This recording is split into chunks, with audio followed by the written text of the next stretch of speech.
So in this video, I'm going to show you how can white get a draw and explain.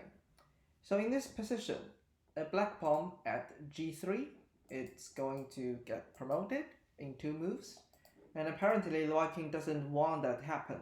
So the king has to either move to g1 or move to h1 to stop the g3 pawn. And the pawn has the king beside it. So now it's a check and it's white to move. So how can white get a draw? So this is about the positioning of kings in such endings. As white did in most of the cases, I will challenge a very smart bot and let's see if I am in the right track. So instead of move the king to g1, I will move the king to h1. And let's see. So the back king goes away. That's a bit surprising, but maybe it doesn't change much of the outcome. I move king upward, king f4, king to g1, king to g2. So I'm expecting a repetition. Yes, that it is. Okay, what is happening? Let me go back to the analysis board to explain the reason. So king to h1. So here I don't have many choices, only 3 squares. And king h3 is the first move I will exclude because the pawn can get promoted with the help of this king. So the question is, should I move king to g1 or h1? So if I move king to g1, the problem with this move is black can push the pawn to g2. And here I have zugzwang.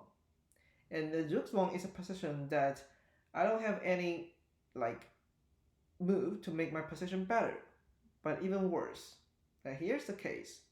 The only place is king to h2 for my king and king to f2, and then black will have a queen and I will be losing the game. So but why does king to h1 change the story? Because if black pushed upon the g2, then I can move my king to g1. So in this case it's black to move, so we switch the side because the previous position is white to move, right? And now I switch the side to make it like black to move. And the only move black can make without losing the pawn is king g3, but it ended up as a stalemate. So what about black doesn't want to push the pawn? And this is some interesting thing of a knight pawn, a pawn at the g file or the b file. So this is where the file where the knight was placed originally. So that's what we call a knight pawn. The thing is, my king is at the corner of the board when I stop a knight pawn.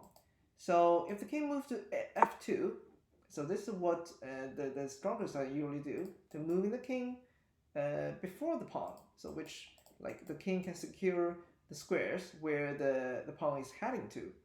But the problem is, since I'm at a corner, my king is at a corner, so this is a stalemate. So this is very unfortunate for black. So if that's not a pawn, if that's a pawn at f3, if that's a bishop pawn, we don't have this problem for black. The king can, for example, pawn at f3, the king at e3, the king can just go downward. And the weaker side, the king has a lot more space to move. So yeah, so this is a problem for black. If I move king f2, that's stalemate. If g2, I move king to g1, that's also a mate. That's also a draw. And so that's why maybe the reason bot move king to e4. And then I move king getting as close as possible to the pawn. Okay, so this is how we tackle the pawn. And then king to f4, move king to g1. Be careful, if I move king to f1, that's a problem, because king to f3, the black king is opposing my king, forcing my king give away. So king to g1, g2. Then have to move king to h2, king f2, and promote. So I have to move my king to g1 first, preparing. If the king goes to f3, I am opposing the black king, so which the black king to give away.